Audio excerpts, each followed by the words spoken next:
Somos Luis Velázquez y Eduardo Porcarelli. Los invitamos a que nos acompañen todos los viernes a las 9 de la mañana en El Séptimo Laberinto. Un viaje por los confines de nuestro mundo interior y exterior.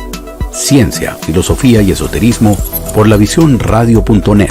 Información que va contigo. El Séptimo Laberinto.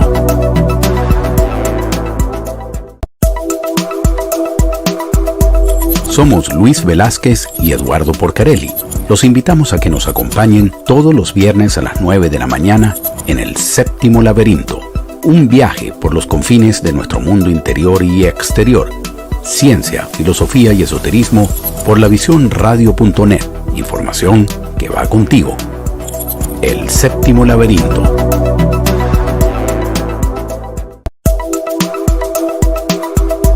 Somos Luis Velázquez y Eduardo Porcarelli.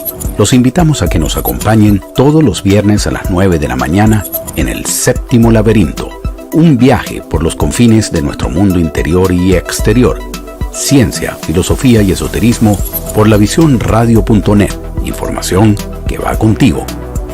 El Séptimo Laberinto.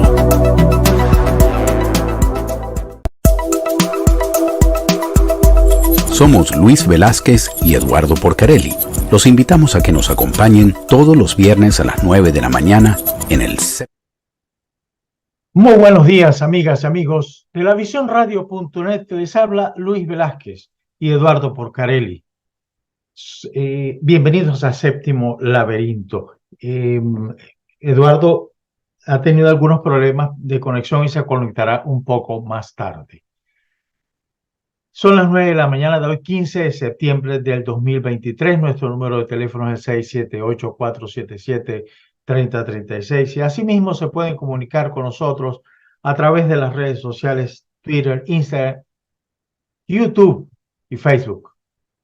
Me cuenta el que no escucha.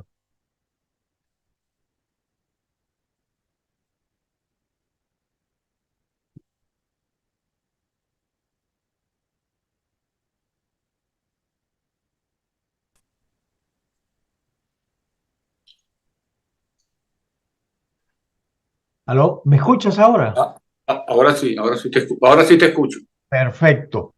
Asimismo se pueden comunicar con nosotros a través de las redes sociales Twitter, Instagram y Facebook. Como les dije al principio, Eduardo ha tenido algunos problemas y se conectará un poquito más tarde, unos minutos más tarde. En la mañana de hoy tenemos nada más y nada menos uno de los invitados preferidos de Séptimo Laberinto, que es el doctor Enrique Ali González Odosgosti, con quien conversaremos acerca de creyentes y ateos. ¿Por qué creer? El doctor Odosgosti es sociólogo de la Universidad Central de Venezuela, doctor en ciencias sociales de la misma universidad, estudios en el Instituto de Teología para Religiosos de la Universidad Pontificia Salesiana de Roma. Tiene un programa avanzado de estudios de teología en la Universidad Católica Andrés Bello, maestría en Historia de América Contemporánea de la Universidad Central de Venezuela, especialista en Administración de los Servicios Culturales, profesor de religiones comparadas y profesor de Antropología de lo Sagrado y de Religiones Comparadas. Muy buenos días, Enrique, ¿cómo has estado? Gracias por estar con nosotros. Muy buenos días, Luis. Muchísimos saludos. Muchísimas gracias por invitarme. Para mí es un placer y un honor estar con ustedes en su programa. Y espero que, bueno, Eduardo luego pueda conectarse porque hace un buen dúo. Sí, esa para mí es fundamental que él esté acá conmigo. Hacemos una pareja impresionante, Muy bueno. impresionante, muy buena. Pero bueno, vamos a comenzar y este es un tema demasiado apasionante realmente y a veces que el ser humano se pregunta ¿por qué creer? ¿Debo creer? ¿Qué es creer exactamente? Y la otra pregunta que uno a veces se hace es ¿en qué creen los que no creen? Interesantes preguntas. interesantes preguntas y vamos a comenzar por ahí, porque ustedes siempre tienen unas preguntas interesantísimas. Por eso es una de las cosas que me gusta venir a este programa, porque lo ponen a uno a sudar también. Es como un gimnasio intelectual. Uno sale realmente como una hora de gimnasio intelectual. Sí, yo te voy a dar un secreto. Te voy a decir cuál es el secreto. El secreto es que nosotros nos preparamos para todos los programas. Nosotros estudiamos realmente. Esto nos obliga a leer por lo menos un libro a la semana y tomar notas. Es que se nota, es evidente. Por eso es que uno viene aquí casi que en traje de gimnasio para hacer el acondicionamiento intelectual y mental, porque son muy buenas esas preguntas, muy interesantes. Y creo que debemos comenzar por responderlas desde la propia profundidad de las preguntas. Y es lo siguiente, cuando nosotros hablamos de creer, toda creencia se basa en una fe. Toda creencia en cualquier cosa, porque debemos insistir, algo que hemos dicho en otras ocasiones, que hay tres maneras de acceder a la verdad por parte del ser humano en cualquier momento de su historia. Una es utilizando la razón, que después va a dar origen a la filosofía, a la ciencia y al saber práctico. Otro es usando su sensibilidad, que es entonces cuando se produce el arte, el conocimiento a través del arte. Y la tercera es conocer a través de la fe. Eso es un conocimiento antropológico. Por lo tanto, el ser humano siempre ha tenido esos tres conocimientos. Y la fe creo que puede seguir utilizándose. La magnífica definición que formularon los teólogos en la Edad Media, alrededor del siglo XII, y que definen la fe como tener la certeza de lo que no se ve. Eso es la fe. Y la fe genera creencia, porque uno cree en algo, y a veces cree en algo que realmente uno no lo está viendo por completo, ni lo está viendo ya definido por completo, sino que cree, porque es precisamente la fe es aceptar lo que no se ve, creer en lo que no se ve. Esa es la creencia. Desde ese punto de vista, enlazamos con las preguntas que tú hacías de quién cree y quién no cree y quién no cree en qué cree. Bueno, eso lo podríamos resumir de la manera siguiente. Inevitablemente, todo el mundo cree. No hay otra posibilidad. Todo ser humano cree, así como todo ser humano razona, y por eso nos llamamos Homo sapiens sapiens. Todo ser humano conoce a través de la sensibilidad. Por lo tanto, podríamos hablar de un homo artístico o un homo sensible, así como hay un homo racional.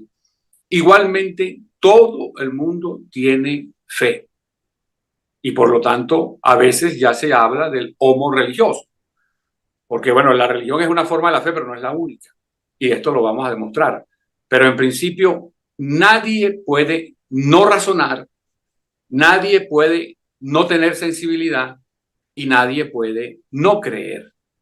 Y entonces aquí viene la otra pregunta que es sumamente interesante, que es a partir de la cual podemos hacer una discusión muy fructífera, y es en qué creen entonces quienes no creen en Dios. Y aquí particularizamos. Quienes no creen en Dios, ¿en qué creen? Bueno, aquí pienso que es necesario dar algunos ejemplos de la presencia de la fe. Por ejemplo, en el caso tuyo, que tienes tanta formación como economista, porque has estudiado eso y también has estudiado la política internacional, voy a colocar dos ejemplos que tienen que ver con tu profesión. Por ejemplo, una de las cosas para que funcione la economía, que es clave, es que la gente tenga confianza en la economía. Porque nadie va a invertir si no confía en la economía. Nadie va a dejar su dinero en el banco si no confía en los bancos.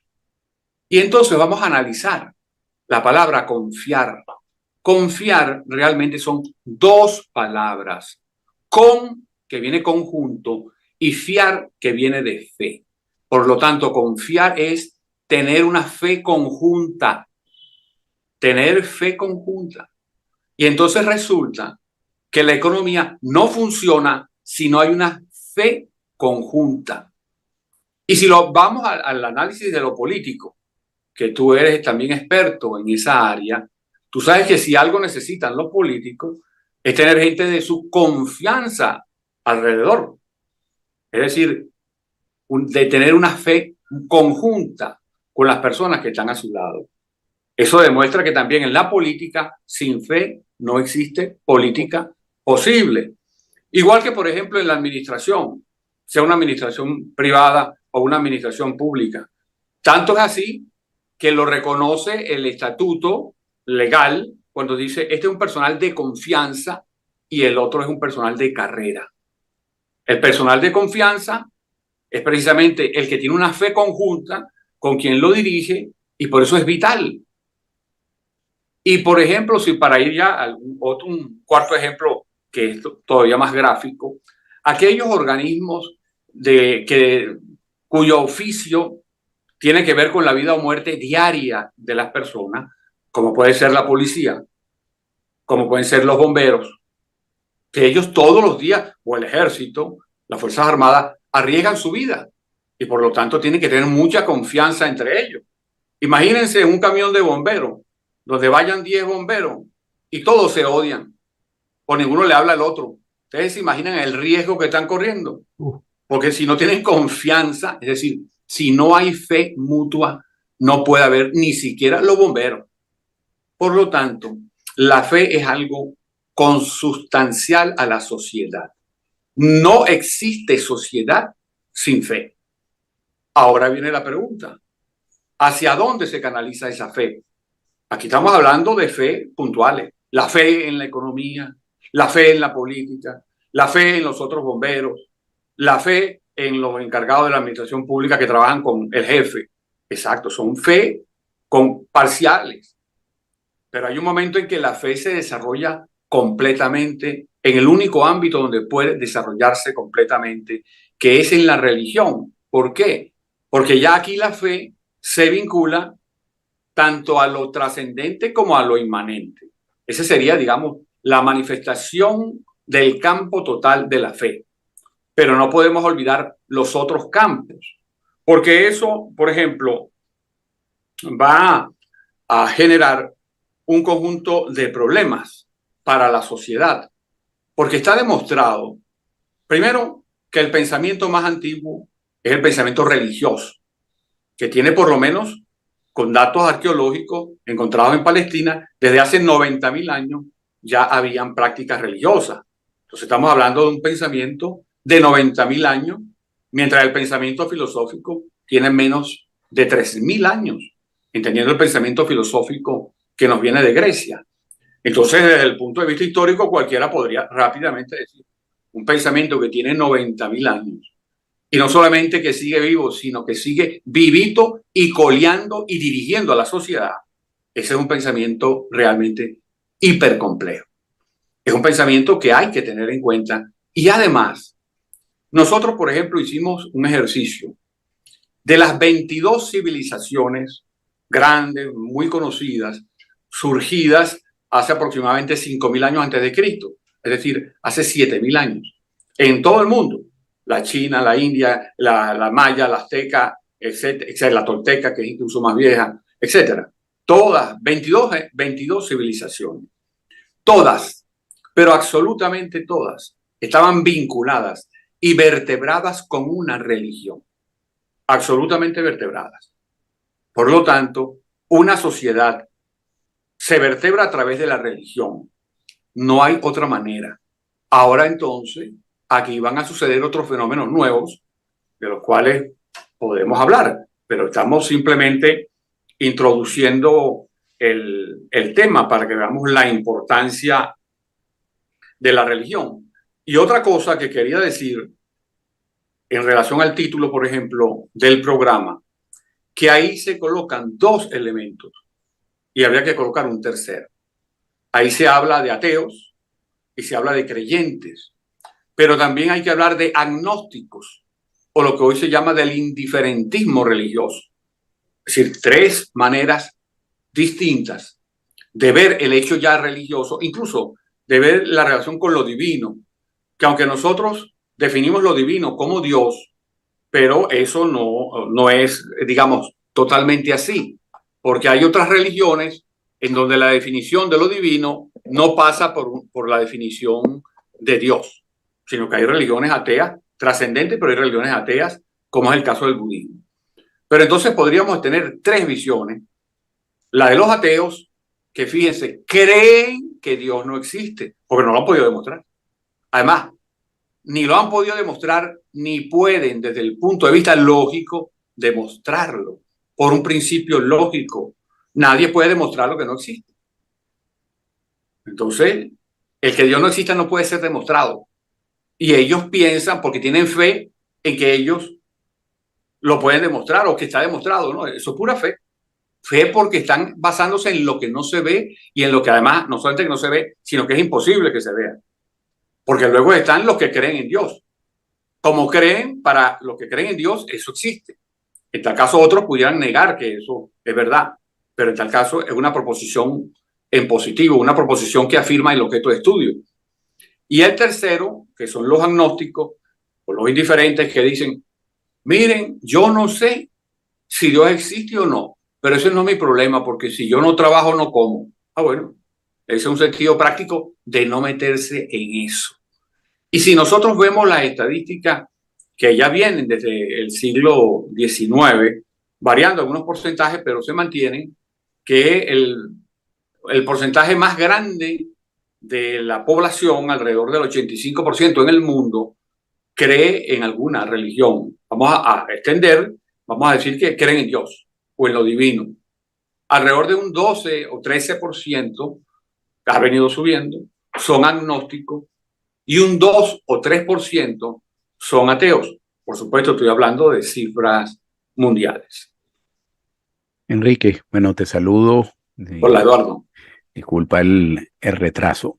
No. Este es un tema muy interesante porque uno se pregunta si el tema de la fe es consustancial a la naturaleza humana o no. Hay ya estudios, después de que se levantó el genoma humano, hay estudios de algunos autores que indican que inclusive el tema de la fe pudiera estar ligado a una suerte de gen divino, que haría más propensas a unas personas a creer que otras.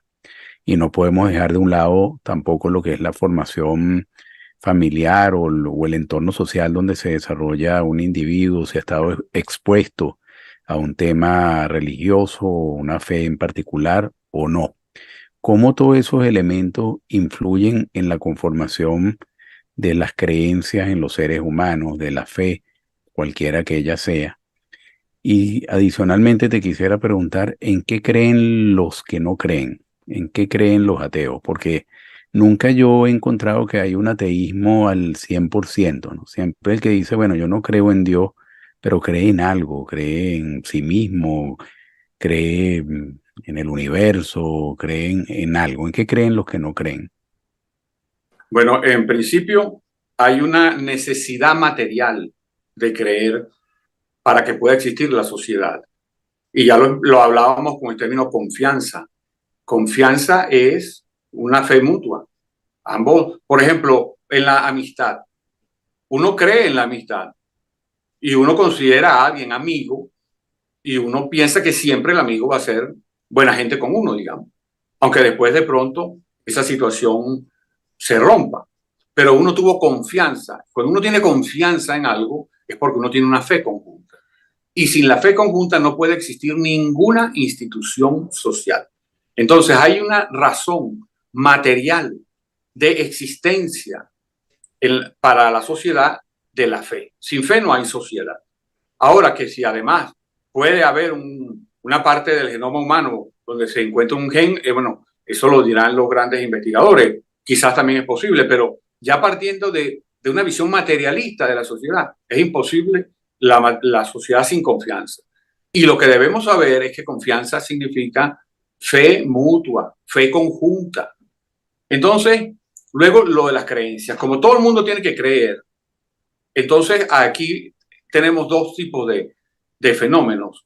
Porque aunque pueda hablarse que quizás, o es muy posible con ciertos datos que se encuentran, en las anteriores civilizaciones, las 22 que estamos hablando, habían algunas personas que podían estar contra los dioses de ese momento, que no significa necesariamente ser ateos, sino estar contra los dioses.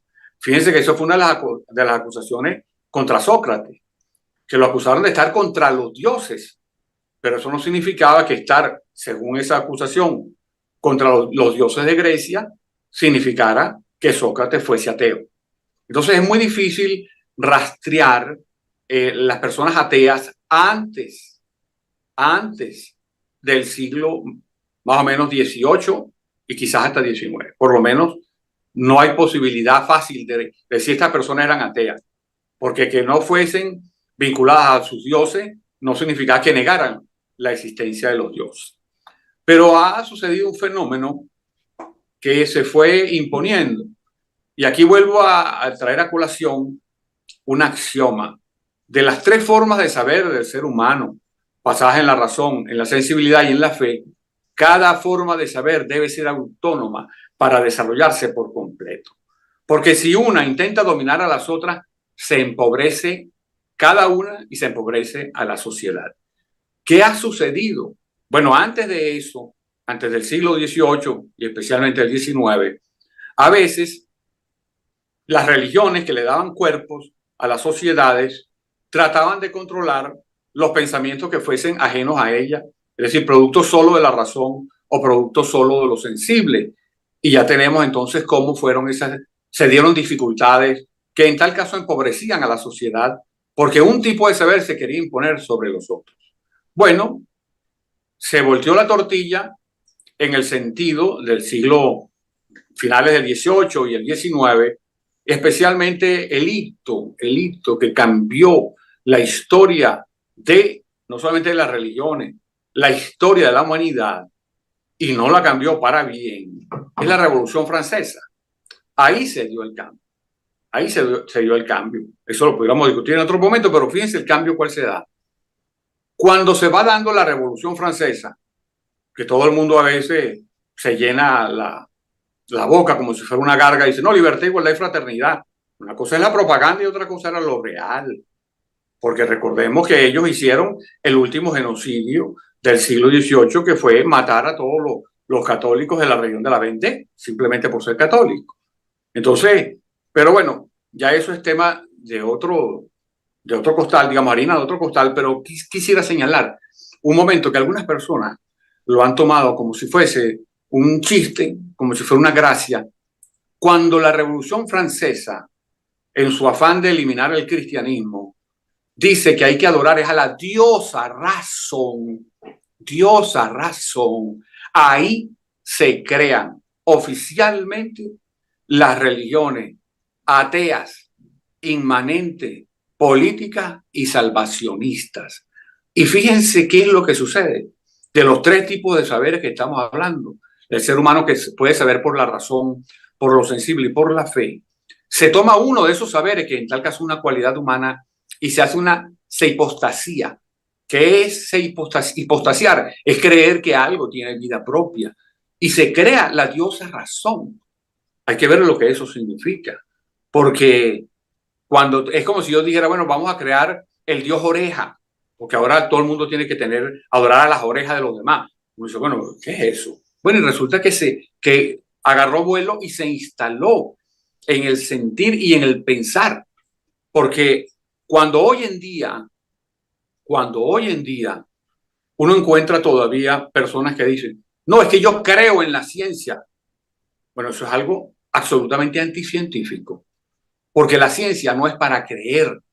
La ciencia es un método de búsqueda de la verdad, con una teoría, con una manera de discutirse a sí misma y contradecirse a sí misma. Por eso es que la ciencia está permanentemente en búsqueda de la verdad, porque se critica a sí mismo igual que la filosofía. Cuando alguien dice... revisable, ¿no?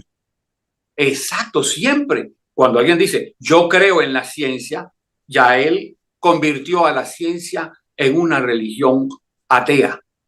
Y al convertirla en una religión atea que pudiera resultar, por ejemplo, para el siglo XVII eso era algo ni siquiera admisible desde el punto de vista de la ciencia ficción, y sin embargo se hizo y se estableció.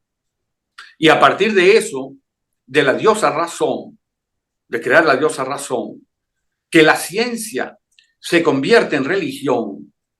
Y cuando hablamos de la ciencia, después hablamos de la política. Porque fíjense ustedes, por ejemplo, de esa misma Revolución Francesa van a surgir el ala que después va a ser llamada por los ingleses liberal, porque el término liberal no es originario de los ingleses, sino de los españoles, que tenía otro significado, y los ingleses se lo quitan y por supuesto no dicen que el origen es español. Va a ser los liberales, van a estar por el positivismo que fue una de las primeras expresiones de la sociología del siglo XIX, va a ser muy claro, dice, nosotros vamos a crear la religión positiva, porque hemos llegado a un estado de la humanidad que hay que crear la religión positiva, y lo hizo Comte. Y esos, los significados de lo que Comte propuso en el siglo XIX, aún están en el escudo de Brasil, en donde fue el país donde más influyó el positivismo en el siglo XIX. Si no estamos hablando de ocurrencias de alguien, no. Ahí se desarrolló la religión y que además mantuvo el mito. Así como, por ejemplo, yo como cristiano católico, yo digo, bueno, yo voy a esperar la segunda venida de Cristo. Quienes no son cristianos pueden decir, bueno, ese es un mito de él, está bien. Yo respeto a lo que otro piensa de mí, porque eso es parte de la libertad. Ahora, imagínense que yo diga, y como cristiano católico y como cristiano en general, que estamos esperando la segunda venida de Cristo. Bueno, quien no es cristiano dice, bueno, pero es una locura de ellos. Ajá. Bueno, es lo mismo que afianzó el positivismo, que hizo suyo aún la ciencia y la política hoy en día, cuando dicen, no, nosotros creemos en el progreso infinito, porque la humanidad va hacia un progreso infinito. Bueno, y guerra, y plomo, y viene la Primera Guerra Mundial, y viene la Segunda Guerra Mundial, están los campos de concentración y ese muertero, y hay hambre, etcétera. Y aún hoy en día hay más países que son antidemocráticos que democráticos, y sin embargo la gente sin despeinarse, y no porque sea calvo, que tenga poquito como yo, que cuesta despeinarse, no, sin despeinarse dicen, es que estamos en un progreso infinito.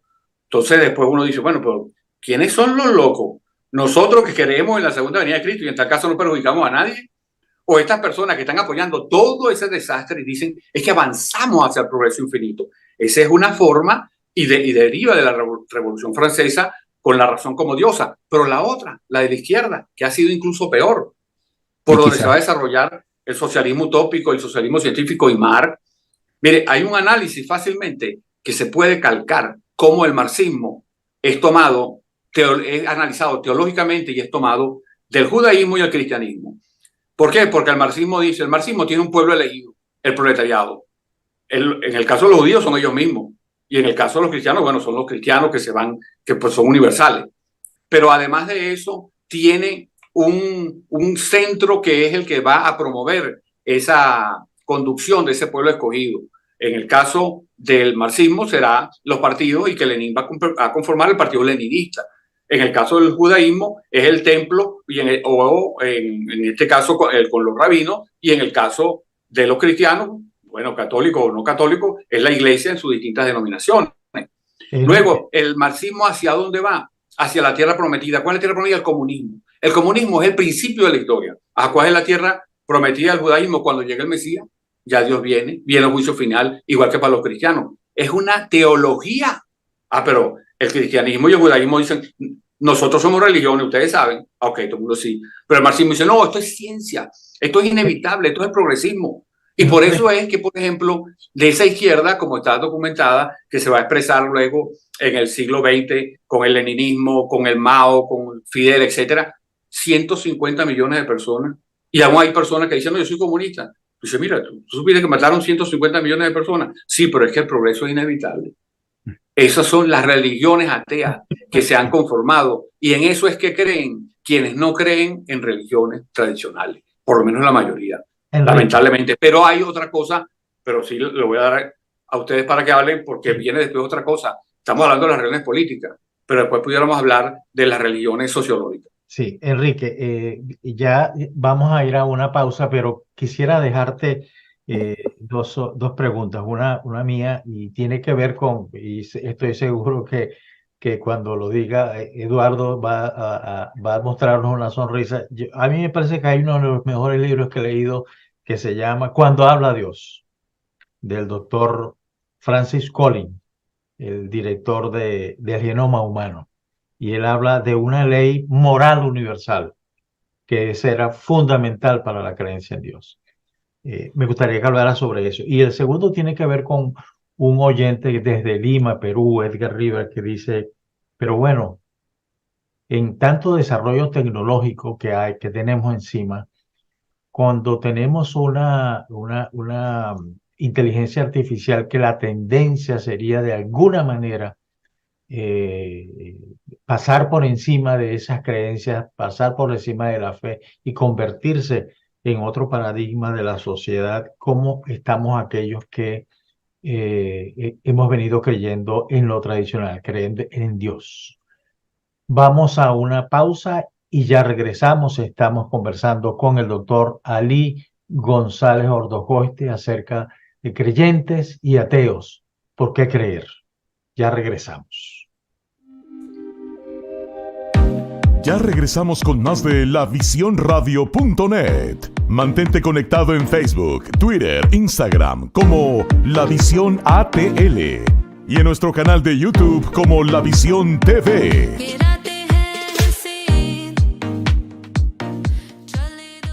Ponle sabor a tus mañanas con Despertar Informativo.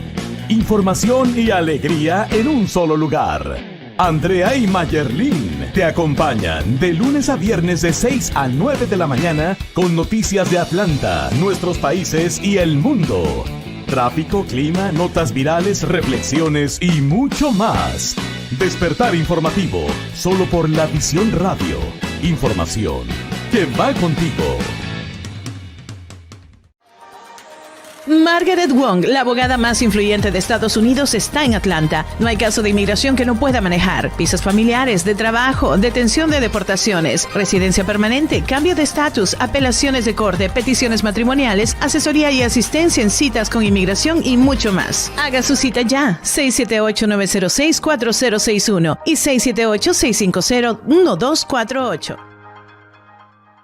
Los sucesos que más llamaron la atención a lo largo del día los encuentras en las 5 noticias más importantes de La Visión, de lunes a viernes, 6 de la tarde, hora este. Solo busca nuestro canal de YouTube, La Visión TV, y ahí podrás encontrar toda la información en las 5 más importantes de La Visión. Suscríbete a La Visión TV, activa la campana de notificaciones para que estés pendiente a todo nuestro contenido. En When Fam Law somos líderes dedicados a servir a la comunidad. Nuestros abogados trabajan diariamente para defender los intereses de nuestros clientes. Si has sido víctima de un accidente de auto, no deje que las aseguranzas dicten la compensación o el cuidado médico que necesita. Nuestra firma también se enfoca en casos de inmigración, negocios y cierres de casas. When Fam Law, la representación y atención que merece.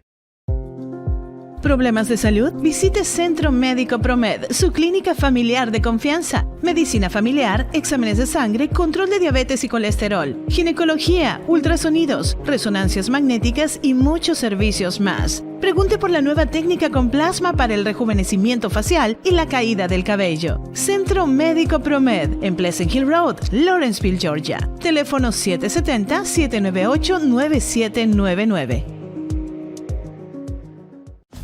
En La Visión, llevamos hasta tus manos las noticias del día. Estés donde estés. De lunes a viernes te ofrecemos toda la información que necesitas en nuestra nueva y mejorada edición digital. Búscala y suscríbete en lavisionweb.com. Digital, práctica e interactiva. Mantente siempre informado. Periódico La Visión, en edición digital, con la información precisa para empezar tu día. Estamos de vuelta en LaVisionRadio.net. Mantente conectado en Facebook, Twitter, Instagram como La Visión ATL y en nuestro canal de YouTube como La Visión TV.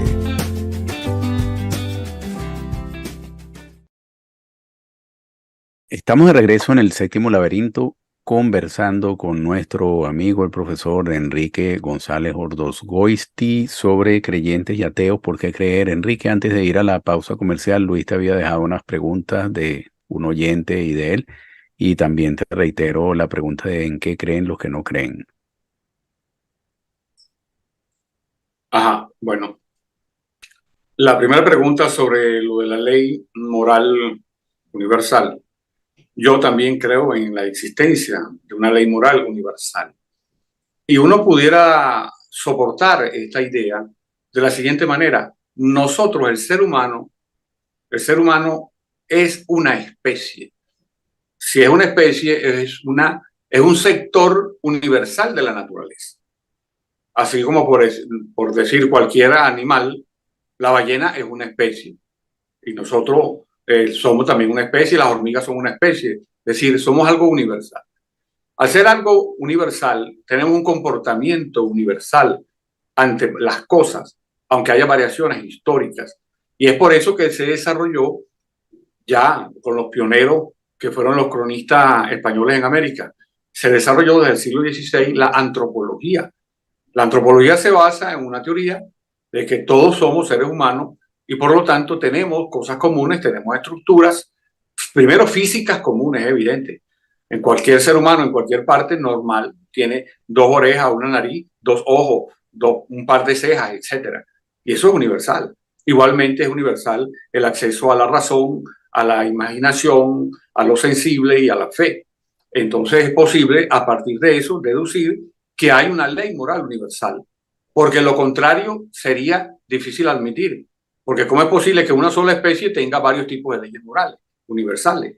No, una especie universal debe tener una ley universal, así como tiene un cuerpo con una organización universal y una sociedad con un tipo de organización universal, aunque varíen históricamente. Yo comparto esa teoría, incluso creo que debería ser un axioma de la existencia de una ley moral universal. Luego, la pregunta que hacen desde Lima sobre la inteligencia artificial y sus posibles peligros, etc.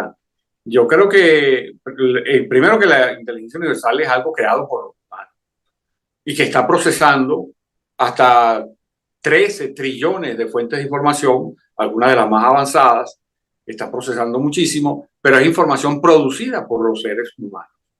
En tal caso, siempre son un artefacto dirigido por los seres humanos. Plantear que van a suplantar al ser humano, realmente uno no ve cómo pudiera darse eso. Que lo creado supere al creador en el sentido de utilizarlo y convertirlo como en la famosa película de Terminator. Eso simplemente yo creo que es una estrategia de marketing que utilizan algunos, especialmente los que lo utilizan contra la religión. Y aquí me permito citar algo que sucedía mucho en los años 60. En los años 60, en los Estados Unidos, las peleas de boxeo más vistas eran las de los pesos pesados, era la atracción mundial por el peso pesado. Y siempre los campeones durante muchísimo tiempo, por lo menos en los años 60, era evidente, los campeones eran negros. Y entonces empezó a surgir una estrategia de marketing que llamaban la Esperanza Blanca. Entonces la Esperanza Blanca preparaban a un boxeador blanco y se enfrentaban al negro y el negro ganaba.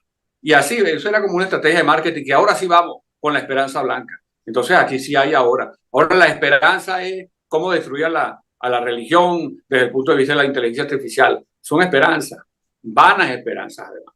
Por cierto, antes que vayan a decir que uno está discriminando, 3 abuelos míos son blancos y uno negro, por si acaso. O sea, estoy hablando de mi familia, por si acaso. Luego, ¿qué creen? Entonces, bueno, algunos de los ateos, incluso ateos y no ateos, creen en las religiones políticas ateas salvacionistas provenientes del tronco que se origina en la Revolución Francesa, bien sea a través del liberalismo, que llega un momento que piensa en la mano invisible del mercado. Imagínense ustedes, la mano invisible. Ya el mercado con una mano invisible, o sea, los zombies, pues, o el fantasma, es el mismo lenguaje. ¿Y quién va a meter preso una mano invisible? Nadie. ¿Quién puede controlar una mano invisible? Nadie. Eso también es y una menos forma si de peluda, religión. ¿no? Y más si es peluda. Ahora, si es peluda, a lo mejor sí la ven, pero si es invisible totalmente. Ajá, entonces, eso es una discusión totalmente metafísica para utilizar como a veces comúnmente se utiliza el término. Y por el marxismo, igualito. Vamos hacia el progreso. Y Pol Pot mató a 1/3 de la población de Camboya y eso es el progreso infinito. Eso es el progreso infinito. Entonces, de los que no creen en las religiones tradicionales, tienen que crearse su propia religión. Algunos de los que estoy señalando son religiones políticas ateas, y lo señalo porque son las más peligrosas, las que más han influido. Una de las religiones, estas se han venido fundiendo, fusionando.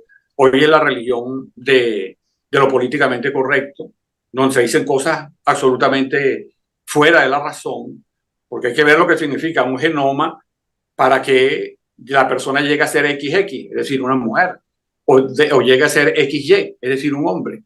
Y que entonces venga Simón de Beauvoir, diga un día, no, el sexo no tiene que ver con lo biológico, sino con lo mental. Y entonces ahora, a partir de ahí, el sexo es lo mental. Es decir, eso es una irracionalidad. Eso es un ataque contra la biología, contra los análisis científicos que han llevado cientos de años.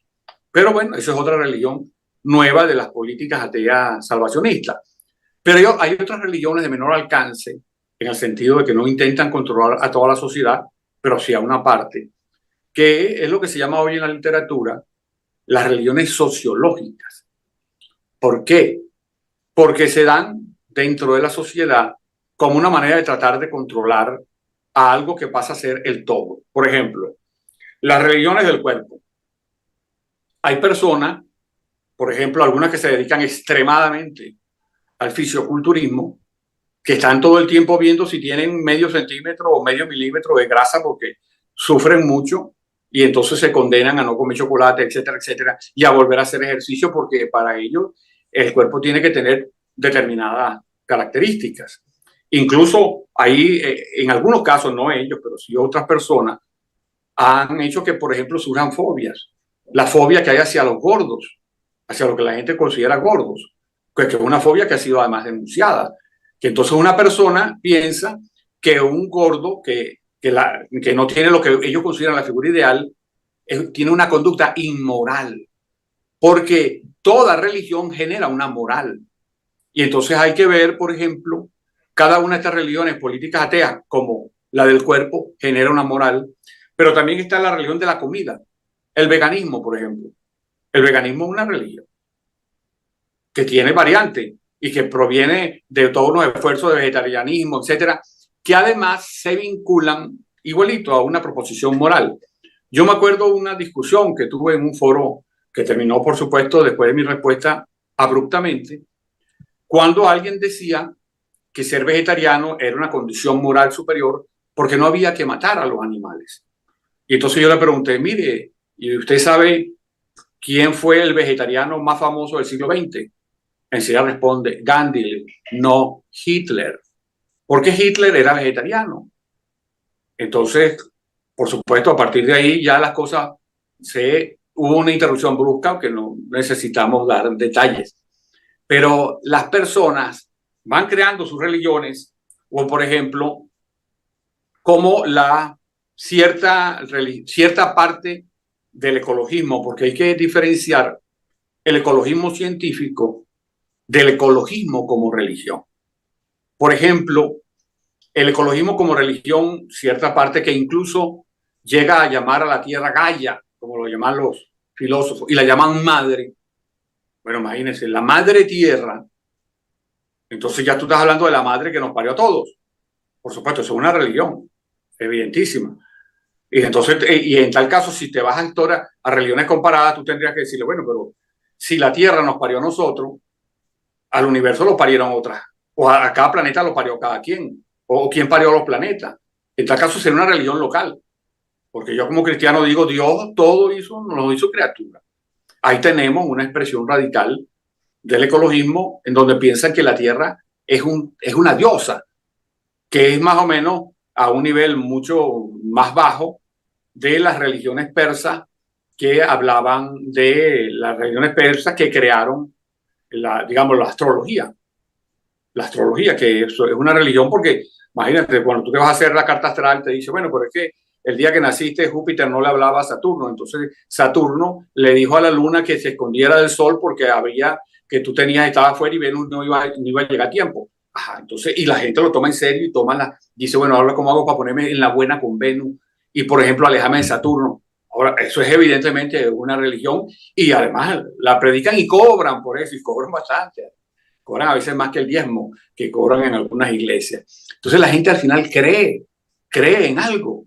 Ahora, ¿cuál es la desventaja de quienes están fuera de las religiones tradicionales consolidadas? Y estoy hablando de las religiones, no solamente la mía, la católica, sino las religiones. Es que en las religiones consolidadas hay un espacio de discusión que es la teología. Entonces, en las discusiones teológicas van a haber confrontaciones entre muchos puntos de vista que obliga a que se vaya encontrando algún grado de racionalidad. Porque otra característica, que ya es una característica de la historia del ser humano, es que estamos hablando de tres tipos de saberes, que es la razón, que es la fe y es lo sensible. Ahora, esos tres saberes tienen que estar equilibrados, tienen que tener una relación de crecimiento, porque si se llega a uno solo, ese saber se vuelve absoluto y al ser absoluto desconoce el resto de lo real y pueden convertirse o pueden generar acciones negativas y autoritarias para el resto de la sociedad. Por eso es que, digamos, hay que actuar equilibrado, hay que tener una visión desde la filosofía, desde la ciencia, desde el arte, desde la religión, desde el saber práctico, para uno tener más o menos, intentar tener una posición más comprensiva de la diversidad de lo real. Enrique, yo tengo una pregunta que tiene que ver con algo que leí en el Nuevo Testamento, que tiene que ver con lo siguiente. ¿Creer en el Apocalipsis es creer o descreer en Dios o es todo lo contrario? Bueno, fíjate, si nosotros vemos el significado real de Apocalipsis, Apocalipsis simplemente significa revelación. Revelación. Cuando tú aceptas cualquier religión revelada, ya es un apocalipsis, porque es revelación. O la parte catastrófica, eso es una cosa adicional que se le han añadido a las interpretaciones. Pero el significado real es revelación. El apocalipsis es revelación. Ahora, ahí quizás está algo muy interesante, pero que debería ser, simplemente se lo sugiero muy respetuosamente, preguntarse sobre cómo se imaginan el fin del mundo o se han imaginado el fin del mundo diversas religiones. Yo una vez me organicé una conferencia sobre distintas visiones del fin del mundo y es sumamente interesante. Es sumamente interesante. Fíjense que es tan interesante conocer cuáles son las visiones del fin del mundo de las religiones principales. Porque los países hoy en día, cada uno sigue dependiendo de una visión religiosa. Y al tener una visión religiosa, tiene una visión de cómo es el fin del mundo. Y de acuerdo a esa visión del fin del mundo, actúan. Fíjense, y aquí voy a poner un ejemplo además práctico. Es cierto, sí. Práctico, llevado a cabo en la Segunda Guerra Mundial. Nosotros como cristianos, para nosotros el fin del mundo lo va a anunciar Dios. Por lo tanto, es Dios el que va a decir, señores, ahora vamos a hacer el juicio final, que ni siquiera es el fin del mundo, sino el juicio final. Porque hay religiones que aceptan el fin del mundo y hay otras religiones, como las cristianas, que no aceptan el fin del mundo. Porque el juicio final no es fin del mundo, siempre. En el caso nuestro, del cristianismo, no es fin del mundo. Pero fíjense lo siguiente, lo que significa que, por ejemplo, la Segunda Guerra Mundial, habían países, lo que llamaban los aliados, donde estaban países fundamentalmente formados dentro de la religión cristiana. Entonces ellos estaban enfrentándose a una lucha. Ellos no pensaban que era el fin del mundo.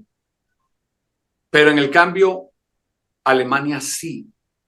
Pero Hitler, porque hay un proceso interesante, no solamente por los distintos grupos esotéricos, que eso sería otra discusión, que alentaron y fueron como asesores de Hitler, sino que Hitler, a partir sobre todo de la manera como él entendió a Wagner y cómo entendió a Nietzsche, él se fue vinculando en interés a las religiones germanas y escandinavas, es decir, de todo el norte, todos los hermanos, escandinavos y propiamente germanos. Una de las características de esas religiones, ¿ustedes saben cuál es el concepto de fin del mundo? Concepto de fin del mundo, creo que se llama Ragnarok, algo así. Tiene un nombre como el eslavo no, nórdico. Tiene un nombre que dice, el fin del mundo va a ser una lucha entre los buenos y los malos. Los que ganen son los buenos. Es casi una ordalía. Entonces Hitler decía, bueno, si yo estoy aquí en el Ragnarok, digamos, en la parte final del mundo, de acuerdo a la religión germana, y él estaba rescatando al germanismo, cuando él hablaba de rescatar a los arios, claro, no sabía que los arios realmente son de Crimea. Ahí fue donde surgieron los arios. Y cuando llegaron a Alemania ya eran arios como de muchas generaciones posteriores. Pero bueno, eso no lo aceptaban ellos, no lo supieron. Pero en tal caso, ¿qué apostaba Hitler? ¿Qué importa? Vamos, se va a matar todo el mundo. Como nosotros somos los buenos, vamos a vivir.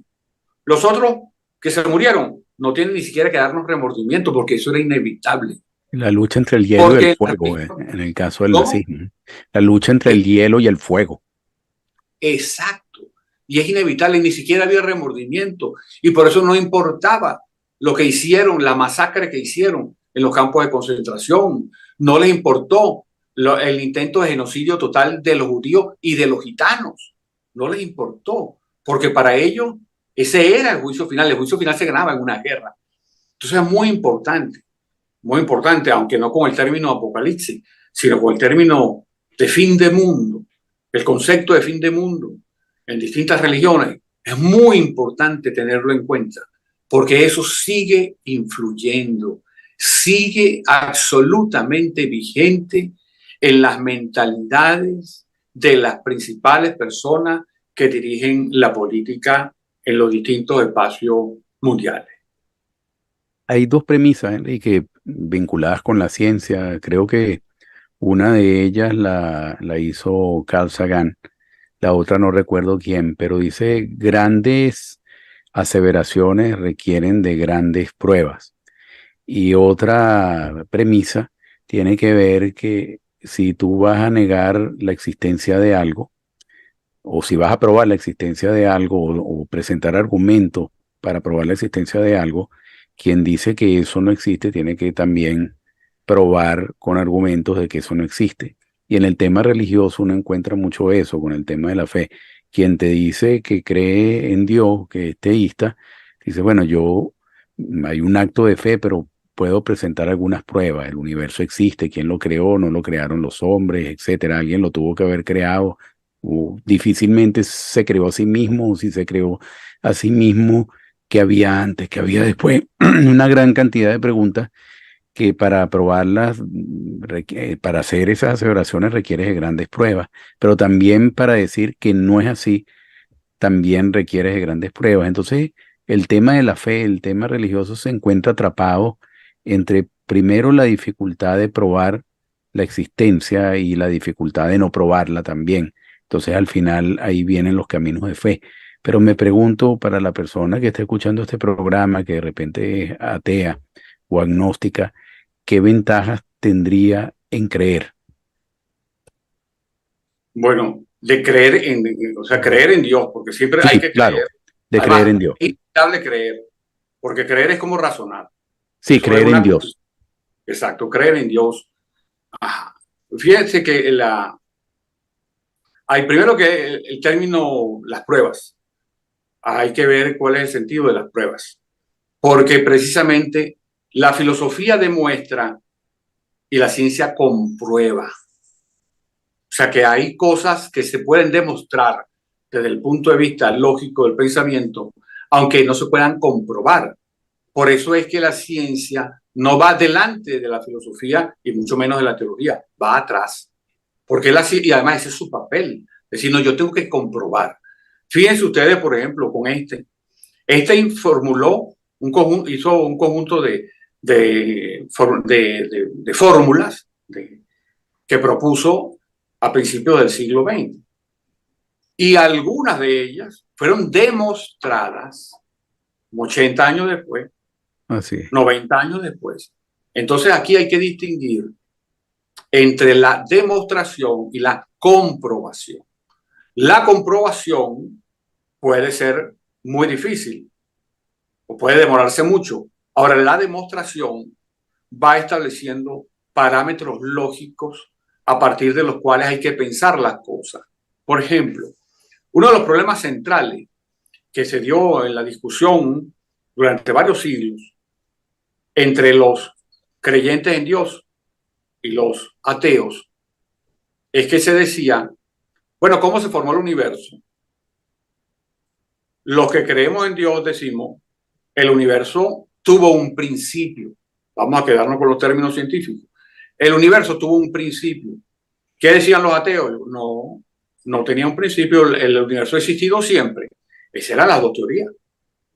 Esas eran las dos teorías que quieren revivirse, pero ya vamos a ver cómo están actualmente a favor de la creencia en Dios. Que ellos puedan tratar, bueno, precisamente esa es la discusión, traten ahora de revertirla. ¿Qué es lo que ha pasado con la teoría del Big Bang? La teoría del Big Bang demostró que hubo un inicio del universo. Y por lo tanto termina de rebatir a aquellos que dicen, no, el universo siempre ha existido. Y si ha existido, no ha tenido necesidad de ser creado. Pero ahora con el Big Bang tiene objetivamente un punto de partida. Por lo tanto, si fue un punto de partida, fue creado. Ahora la discusión es por quién fue creado, pero ya no tienes duda. O sea, ya ha sido demostrado. Incluso en este caso, prácticamente comprobado, porque ya hay estudios astronómicos suficientes para comprobar que han comprobado la existencia del Big Bang. Entonces, ahora ya aquellos que defendían su ateísmo diciendo que el universo siempre ha existido, ya ese argumento quedó refutado por la ciencia. Por supuesto, ellos estarán intentando ahora decir que, por ejemplo, hay un multiverso, etcétera. Bueno, también sigan tratando de formular una teoría alternativa, pero hasta ahora están derrotados. El universo tiene un principio. Y entonces, por ejemplo, ante eso, algunos grandes científicos, voy a hablar de Stephen Hawking, hizo una salida que realmente es un chiste, es una gracia, porque le preguntan a Hawking, quien por cierto, siendo ateo, era miembro de la Academia Pontificia de Ciencias del Vaticano, para que vean cómo la Iglesia también está en el mismo nivel de discusión con los otros científicos. El Observatorio del Vaticano es una maravilla. Es una maravilla, es una maravilla. Entonces, estamos hablando de discusiones profundas. Entonces, Steve Hawking le dice, pero un momento, si todos sabemos que hay un punto, y cuando ese punto se abre, es decir, el espacio se abre, es que se forma este universo, espacio y tiempo, que había antes de que se abriera. Entonces Steve Hawking hizo un chiste, para mí, ¿no? Nada, así, nada, de la nada nada sale. Ahora tú me vas a decir que de la nada sale todo, entonces, esto no es madre de gallo. Porque si tú me vas ahora a convencer de que la nada sale todo, entonces, no, de la nada nada sale. Así que ese punto que dio origen al Big Bang salió de alguna parte y fue creado. Ahora, ¿por quién? Bueno, ahí viene la discusión. Pero lo que no se puede es salir con afirmaciones que pecan de absurdas desde el punto de vista lógico. Tú no puedes utilizar la nada como una muletilla. Lo que pasa es que, Enrique, el solo nombrar la nada ya la convierte en algo, ¿no? Por nombrarla, ¿no? Exacto. Y entonces, por eso, y si lo convierte en algo, ya no es nada. Exacto. Entonces, digamos, ahí es una salida que para uno tomársela con soda, como dicen aquí en Venezuela, entonces uno dice, no, eso es un chiste. El problema es que algunos se crean ese chiste. No, ya está demostrado que el universo tuvo un principio. Por lo menos es la teoría que hasta los propios científicos han hecho suya, porque quien la formuló es un científico que era un sacerdote belga, que además es miembro también de la Academia de Ciencias del Vaticano.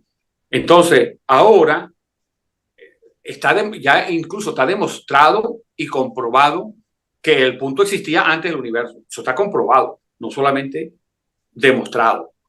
Entonces, ahora quienes quieran rebatirlo, Tienen que probarlo también. Tienen, ¿no? Incluso, exacto, ellos son ahora los que tienen que ver cómo niegan lo que ya existe, lo que ya está demostrado Y eso comprobado. prueba. Entonces, ¿no? Ya está demostrado y comprobado. Por eso que hablé de dos. O sea, demostrado filosófica y teológicamente Y comprobado científicamente. Exacto. Enrique, oye, la conversación muy interesante, pero el tirano tiempo nos Permíteme alcanza. que te interrumpa, Eduardo, discúlpeme, pero es que esto es para un próximo programa, que a mí me quedaron dos preguntas por hacerte. La primera tiene que ver sobre la existencia del ateísmo cristiano y la segunda tiene que ver con el fin del mundo. ¿El fin del mundo es algo individual o es la finitud completa? Eso es todo. Ajá. Bueno, ya nos quedará para otra oportunidad, Enrique, para seguir conversando contigo. Muchísimas gracias. No, que indudable no se puede responder, pero simplemente si fuésemos a hablar del fin del mundo, creo que debería haber un programa sobre eso, nada más. Sí, no, exclusivamente. El concepto de fin del mundo es una cosa bárbara. Bueno, Sí, así nos presentas el estudio que hicieron en el seminario que tú nos comentaste también sobre las distintas visiones de fines del mundo de las distintas religiones. Eso es interesantísimo. Vamos a quedar agendado con eso muy pronto, Enrique. Muchísimas gracias por habernos acompañado en el día de hoy, a todos ustedes. Muchísimas gracias, Luis, y los esperamos la próxima semana. fuerte abrazo. Le doy muchísimas gracias a ustedes porque estos programas... Somos Luis Velázquez y Eduardo Porcarelli.